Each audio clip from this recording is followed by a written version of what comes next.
Jadi membangun dinasti ini sudah merata di mana-mana, di kepolisian, di kejaksaan. Ini ada kecenderungan 9 hakim konstitusi ini punya kepentingan, harus ada yang dikorbankan. Saya jadi ipar presiden bilang boleh tapi mundur dari Mahkamah Konstitusi. Jadi ini memang kelihatannya hanya untuk menyelamatkan seseorang.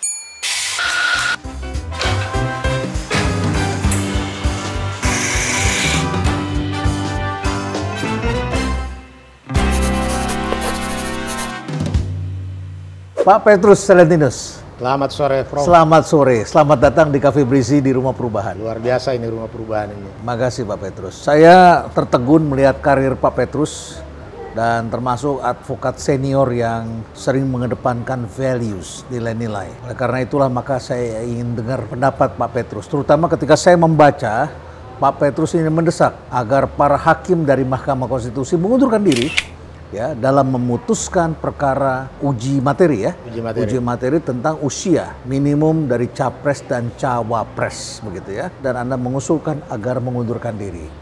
Bisa dijelaskan Pak Petrus karena kita dengar hari Senin katanya akan diputuskan, akan diumumkan keputusannya.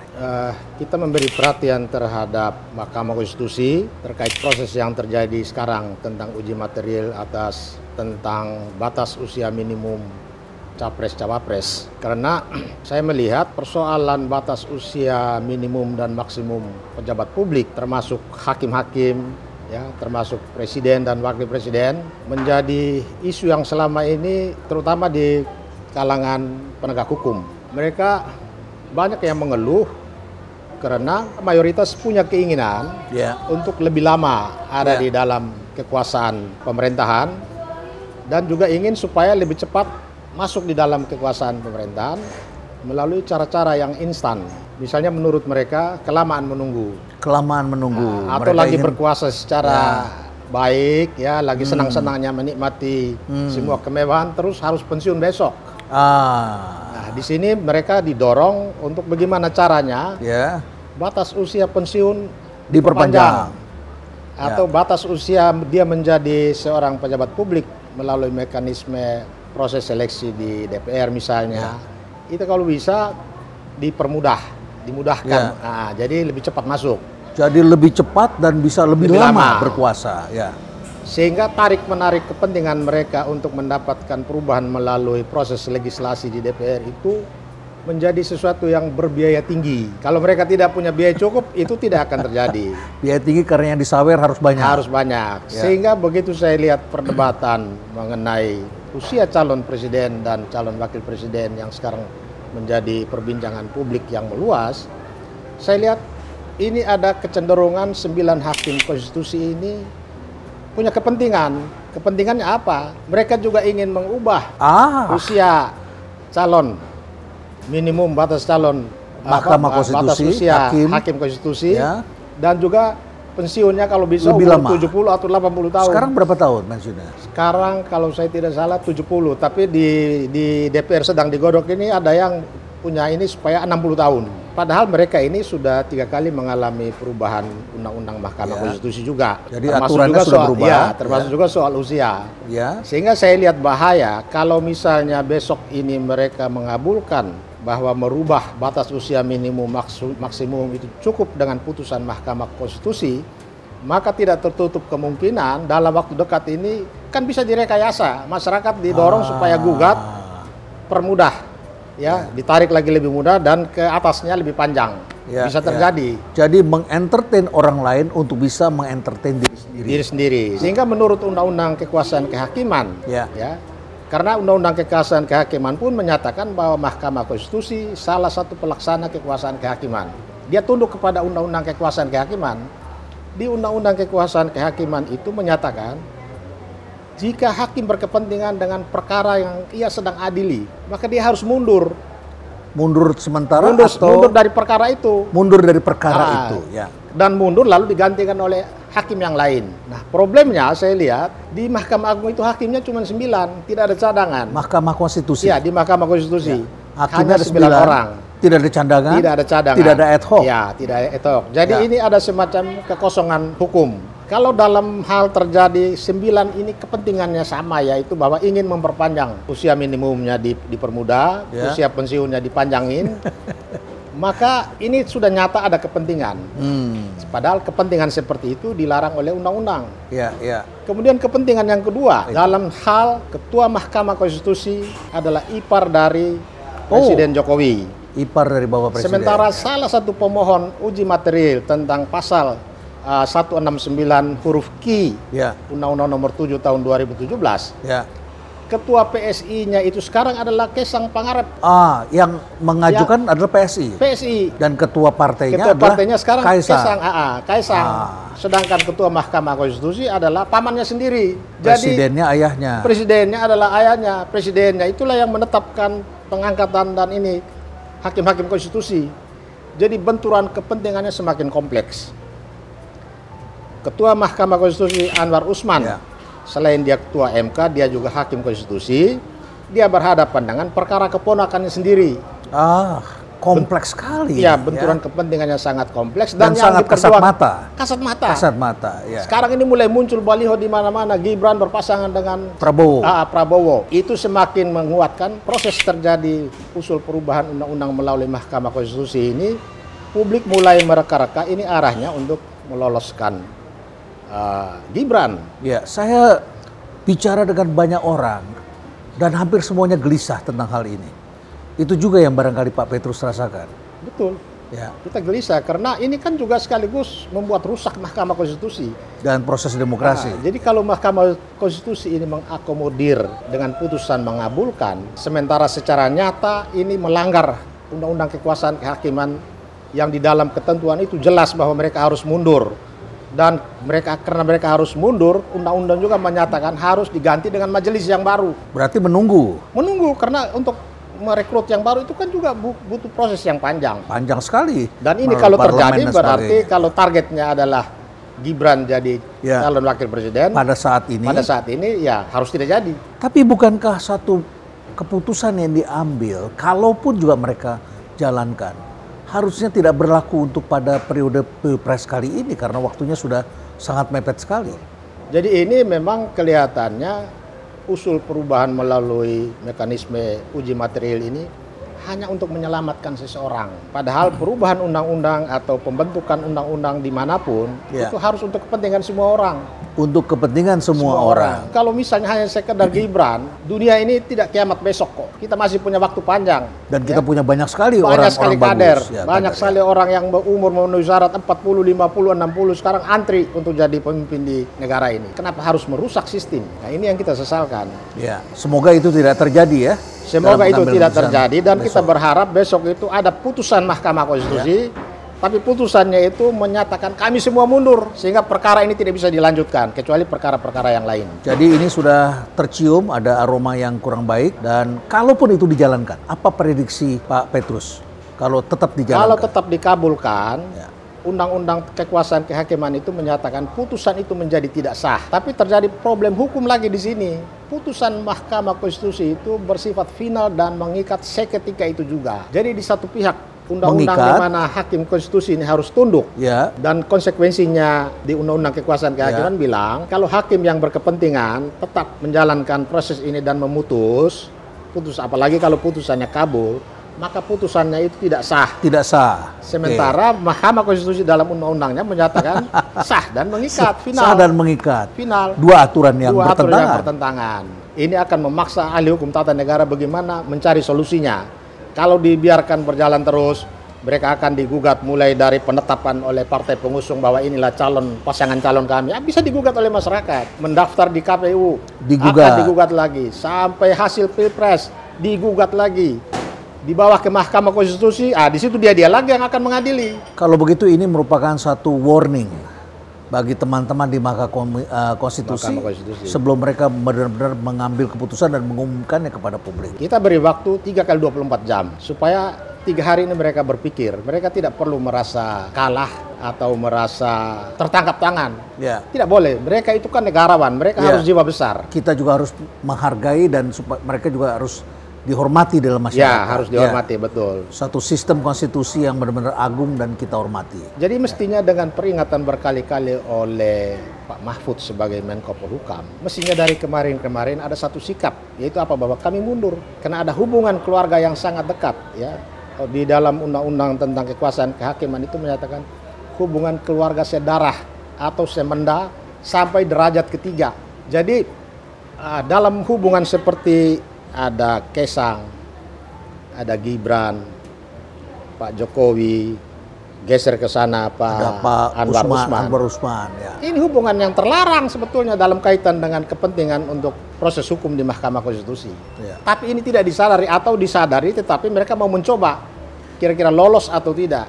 Saya sampai tertegun dan tidak bisa berkata-kata ini ya, karena perjuangan transformasi sebetulnya antara lain adalah kita ingin keluar dari budaya KKN. Dan belakangan ini kita menyaksikan hampir semua hal dikuasai oleh keluarga. Mari kita bicara tentang partai politik. Kita lihat Demokrat, di situ ada SBY dan kemudian ada anaknya dua. Ketua dan wakil ketua kalau saya tidak salah. Iya, wakil ketua. Wakil ketua. Dan ketua fraksi. Dan ketua fraksi. Ya, baik, itu di Demokrat. Kemudian kita juga lihat di, mohon maaf, juga terjadi di PDIP. Betul. Ya, ada Ibu Mega, ada Puan Maharani di dalamnya. Kemudian sekarang juga kita lihat lagi ada partai lain yang melakukan hal yang serupa, Nasdem, ya. Antara Surya Paloh dengan putranya. Kemudian kita juga lihat di Gerindra itu juga ada keluarga dari Pak Hashim, keluarga dari Pak Jiwandono, anak-anaknya bersama dengan omnya Prabowo. Malah lebih lengkap di sana. Lebih lengkap di sana. Jadi ini apa yang terjadi? Apakah terbatasannya di partai atau merembet sampai juga kepada penegakan hukum? Jadi kita lihat kehidupan partai politik sebelum reformasi itu jauh berbeda dengan partai politik pasca reformasi. Kalau partai politik sebelum reformasi itu saya lihat, saya ambil contoh yang paling sederhana, keliling mejanya ini penuh dengan bekas rokok. Artinya pimpinan partai itu kena sering berdiskusi di kantornya sampai tengah malam. Sampai lupa sampai rokoknya itu habis. Mereka kena asik. Ya, asap di mana-mana. Asap di mana-mana, bicara tentang bagaimana nasib bangsa ini. Tapi sekarang partai politik ini pimpinannya bicara di tempat mewah. Dan yang mereka bicarakan bukan tentang nasib rakyat, tentang komisi, tentang dia dapat berapa, dia harus bayar berapa. Jadi nasib rakyat itu mungkin hanya 1-2% yang mereka singgung. Selebihnya tidak. Begitu juga anggota DPR. Yang diperjuangkan itu adalah bisnis mereka. Nah, inilah salahnya menata kelola ya kehidupan partai politik pasca reformasi. Ya, jadi kalau kita lihat memang juga biaya politik sangat mahal. Sangat mahal. Dan akhirnya kemudian membenarkan, melegalkan untuk mencari uang yang sebesar-besarnya. Dan akibatnya subsidi-subsidi yang sudah kita programkan yang harusnya itu adalah untuk kemakmuran rakyat, akhirnya kemudian dinikmati oleh mereka yang berburu rente dan bisa mengambil keputusan karena mereka punya konflik kepentingan di sana. Dan mereka sekarang membangun dinasti. Setelah orang tuanya 4-5 periode, sekarang mereka pasang anaknya. Anaknya jadi caleg DPR RI, DPD. Ini merata ya di mana-mana. Merata ya? Dan itu banyak. Jadi mereka sudah mapan, sudah nikmati di usia yang mereka sudah 60 lebih, sekarang mereka pasang anak-anak mereka. Jadi membangun dinasti ini sudah merata di mana-mana, di kepolisian, di kejaksaan. Di kepolisian misalnya, apa yang terlihat? Di kepolisian kita lihat ya, hampir semua mantan Kapolri punya anak yang sekarang bintang 1, bintang 2, udah banyak. Sehingga dalam waktu beberapa lama lagi mungkin Kapolri berikutnya ya anak dari mantan Kapolri. Saya sebetulnya merasa fine-fine saja kalau mereka masuk ke akademi melalui proses yang wajar tanpa campur tangan orang tua. Tapi ada satu yang saya khawatirkan Pak Petrus, yaitu lahirnya polisi-polisi dan penegak hukum yang tidak terpanggil, yang menjadi polisi bukan karena calling, tetapi adalah karena dorongan orang tua. Karena dorongan, karena dijatah. Mereka menjatakan bahwa ini jatah saya. Jadi untuk merubah kultur polisi yang katakanlah polisi Hugeng, Pak Hugeng itu jauh panggang dari api, tidak akan bisa tercapai selama sistem penjatahan ya, dia pensiun, dia mungkin 2-3 anaknya masuk. Di kejaksaan juga sama? Sama. Bahkan dalam banyak hal penjatahan soal jabatan itu menimbulkan iri hati. Dia baru saja dapat posisi, tapi langsung dikasih di kejaksaan. Kalau di kepolisian itu kan dibagi kelas tipe A, tipe B dan seterusnya. Di daerah-daerah yang basah dan ya, bagus, kota besar dan sebagainya. Ya.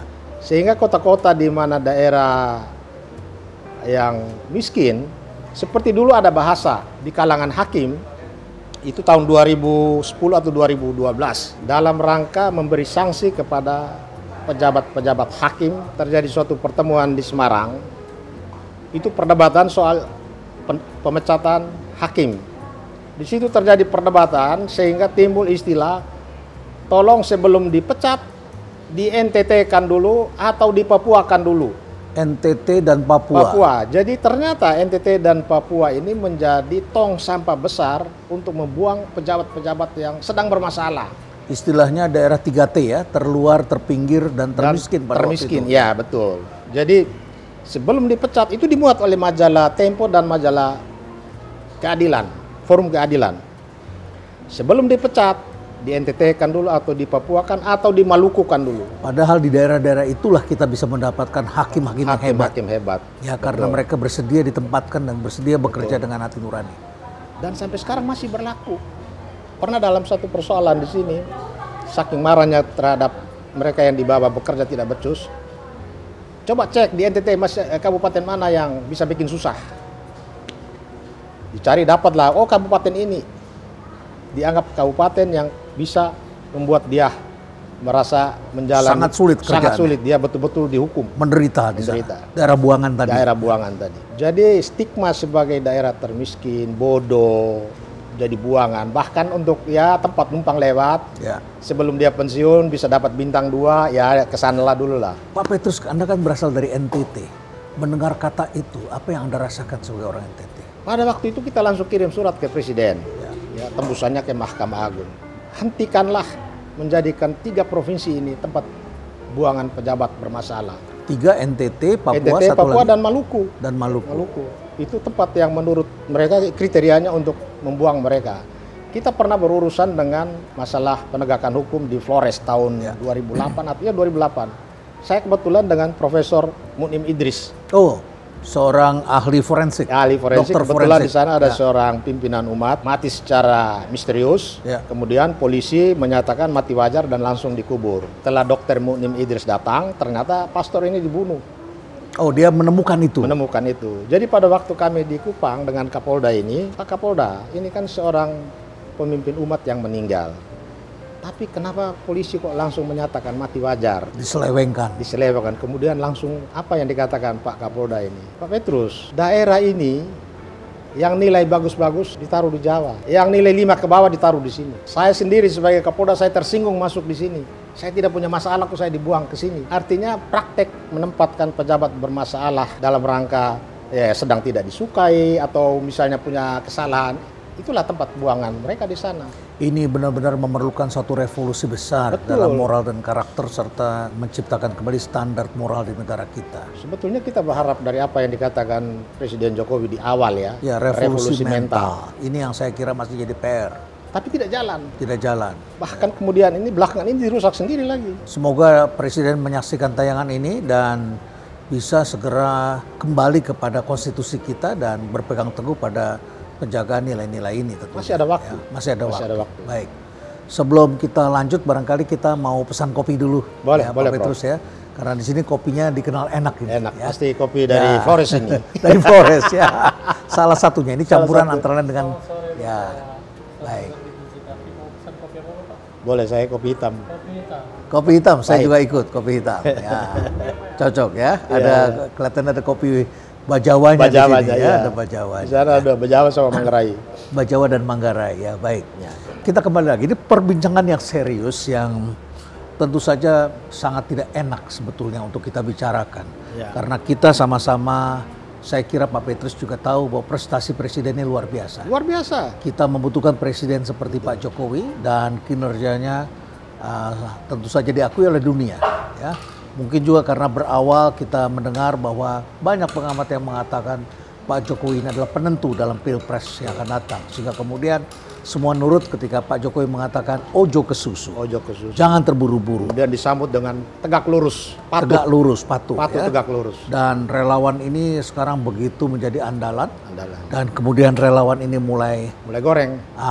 ada yang ke sini, ke sana mencari pegangan. Ya. Harus kemana? Harus kemana. Ya. Padahal namanya relawan, harus rela. Harus rela berkorban. Harus rela berkorban. Dan kemudian ini masalahnya adalah akan ada keputusan yang kabarnya kita tidak tahu. Kabarnya akan diumumkan hari Senin. Diputuskan hari Senin jam 10. Jam 10.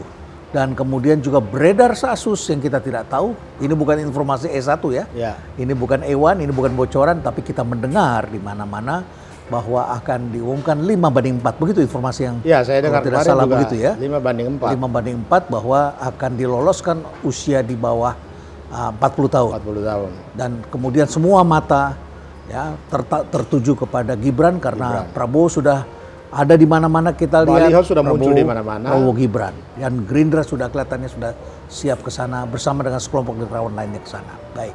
Kita mendengar itu dan kemudian kita juga melihat bahwa ini ada konflik kepentingan dan lain sebagainya yang tentu kita jaga konstitusi ini. Pemimpin, saya sebagai orang kampus tentu saya harus berbicara juga di sini. Oke, kita memberikan dukungan, tapi kita juga harus bicara objektif tentang bangsa kita masa depan. Ya. Nah, kemudian Pak Petrus, saya ini bukan orang hukum. Penonton kami kebanyakan adalah orang-orang bisnis, eksekutif yang tidak paham politik, tapi mereka perlu dapat pencerahan politik. Bapak sebagai orang hukum, ada yang mengatakan bahwa MK itu tidak boleh mengambil keputusan membentuk norma, tetapi adalah membatalkan atau memutuskan undang-undang yang dianggap bertentangan dengan konstitusi. Di mana sebetulnya kebenarannya? So kalau tadi mengizinkan usia di bawah 40 tahun berarti kan dia membentuk norma. Betul norma. Betul begitu. Betul. Apa yang sebetulnya dibenarkan untuk dilakukan Jadi oleh kalau Mahkamah di Konstitusi? dalam undang-undang tentang pembentukan peraturan perundang-undangan itu bahwa salah satu tugas DPR selain membentuk undang-undang ya atau mengubah undang-undang, tetapi juga salah satu sumber untuk mereka melakukan perubahan terhadap undang-undang itu adalah putusan Mahkamah Konstitusi. Artinya kalau putusan Mahkamah Konstitusi menyatakan bahwa pasal ayat dari undang-undang ini dinyatakan tidak sah dan dibatalkan, kemudian mereka membuat tafsir, maka mestinya tidak boleh tafsir itu serta-merta berlaku. Harusnya mereka tunggu sampai DPR berembuk dulu. Proses di sana dituangkan dalam bentuk perubahan undang-undang itu. Jadi proses legislasi. Proses legislasi. Jadi seperti contoh misalnya kemarin Mahkamah Konstitusi memutuskan untuk memperpanjang masa jabatan komisioner KPK dari 4 tahun menjadi 5 tahun. Ya. Tapi langsung mereka nyatakan berlakunya dari sekarang. Itu norma berarti?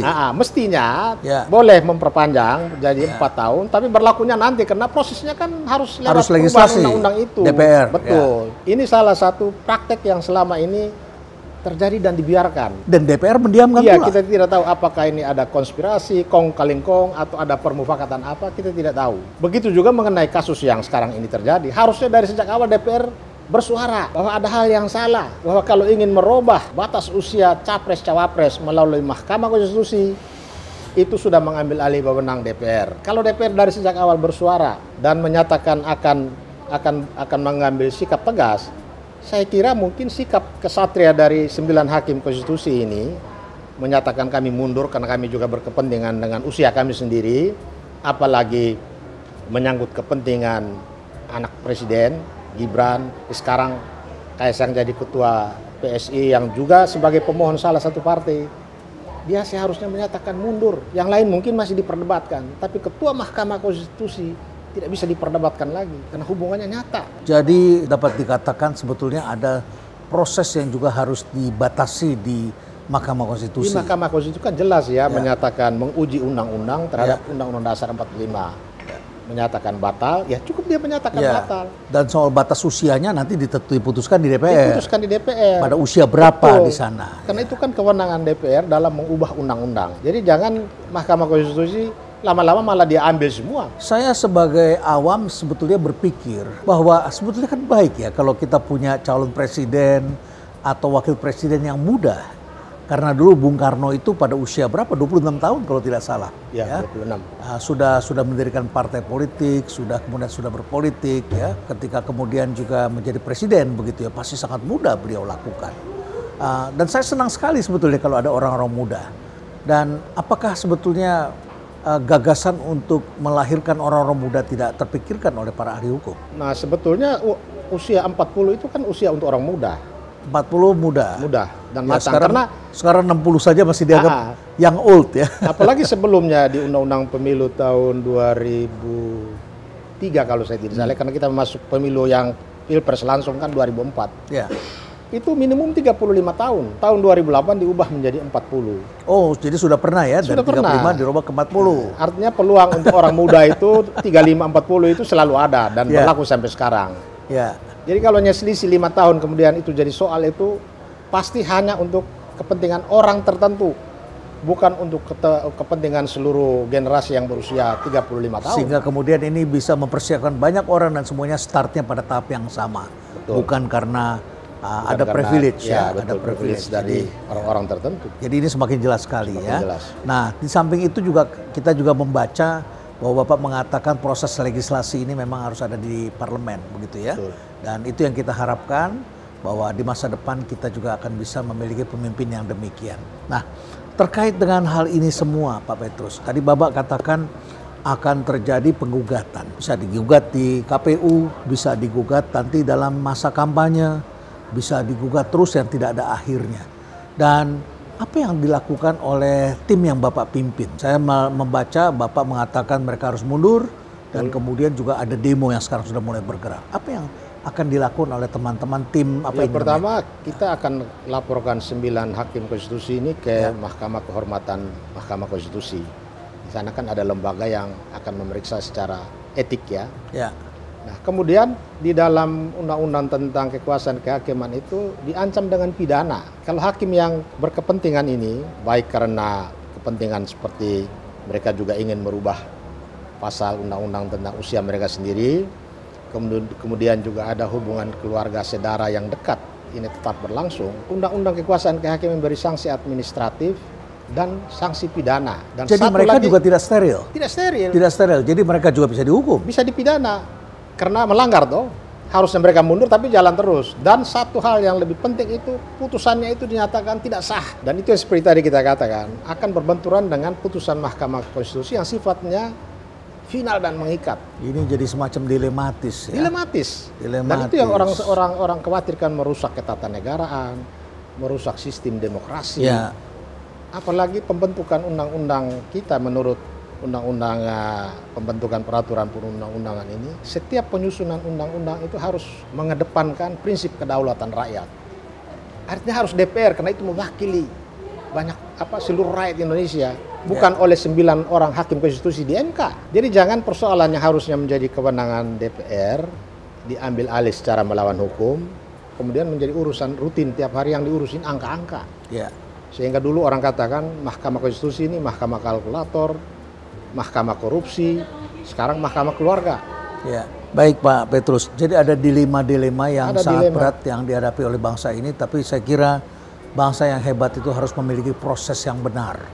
Oleh karena itu memang harus didasarkan oleh karakter dan sifat kenegarawanan dari Presiden, Mahkamah Konstitusi, dari DPR, dan tentu saja dari para ketua partai. Betul. Nah, terkait dengan itu, kalau kita bicara tentang politik dinasti yang sekarang marak ada di mana-mana, ada di beberapa provinsi dan kemudian mengakibatkan juga ekonomi biaya tinggi untuk pilpres, untuk pilgub, untuk pemilihan legislatif dan lain sebagainya.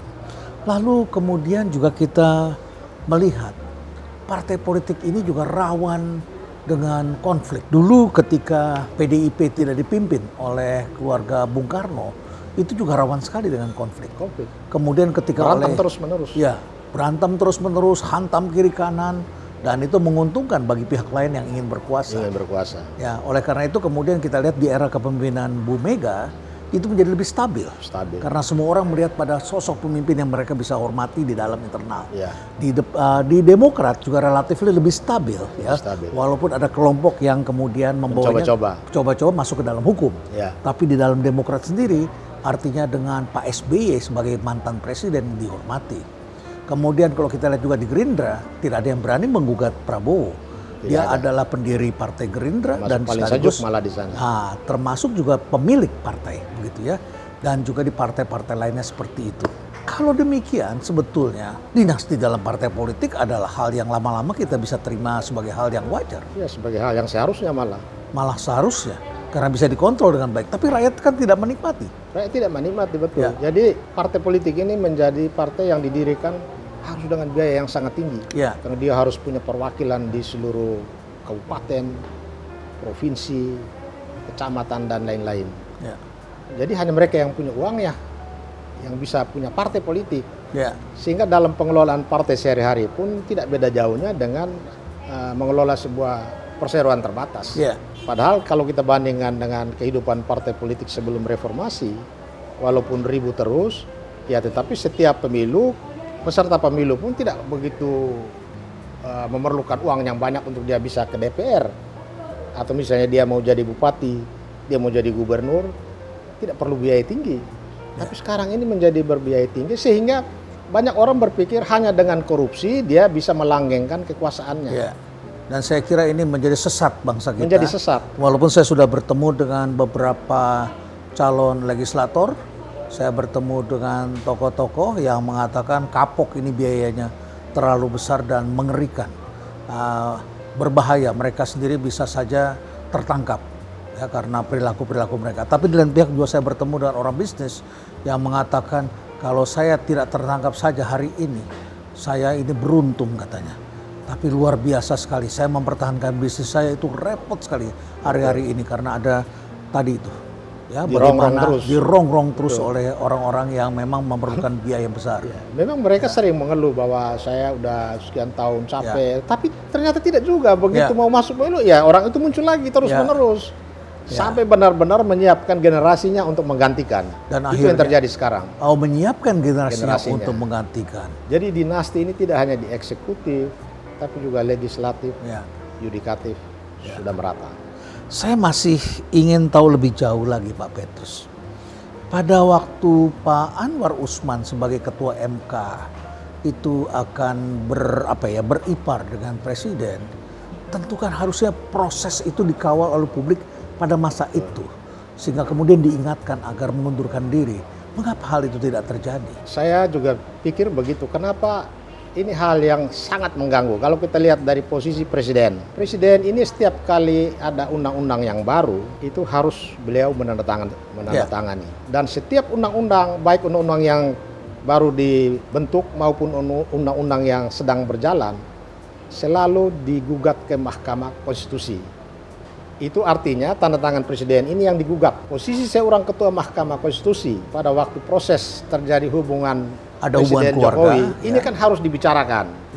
Karena kaitannya dengan benturan kepentingan yang akan terjadi setelah ini semua terjadi. Jadi seharusnya pada waktu itu harus ada yang dikorbankan. Misalnya, saya jadi ipar presiden bilang boleh tapi mundur dari Mahkamah Konstitusi. Baik sebagai hakim konstitusi maupun ketua Mahkamah Konstitusi. Karena pasti mengalir perkara-perkara, baik perkara undang-undang, uji undang-undang, perkara gugatan terhadap hasil pemilu, hasil pilkada, itu akan berujung ke sana. Kepentingan terlalu banyak ditangani oleh Mahkamah Konstitusi. Jadi harusnya ini menjadi pembicaraan pada waktu proses menuju pernikahan. Karena kedudukan kedua pimpinan lembaga tinggi ini selalu prosesnya berada di sana. Dan ini menentukan masa depan bangsa. Belum lagi kalau misalnya besok-besok ini DPR menyatakan bahwa Presiden Jokowi terbukti melakukan pelanggaran hukum. Pendapat DPR ini diuji di Mahkamah Konstitusi. Apakah Ketua Mahkamah Konstitusi bisa netral? Dia harus mengadili iparnya sendiri. Ini problem. Yang menjadi dilema lagi. Dilema betul. Dan pada akhirnya tentu saja ini menjadi ketidakpastian bagi para investor tentunya. Betul. Yang akan melihat bagaimana pentingnya sekali investasi di Indonesia. Ya, saya kira kita sudah banyak bicarakan ini semua, tapi sebelum kita tutup kita ngopi dulu Pak Petrus. Ya.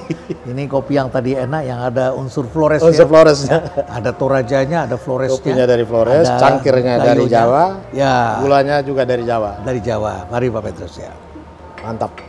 Ya, mudah-mudahan cocok ya. Cocok. Ya. Baik Pak Petrus, akhirnya kita harus tutup diskusi kita.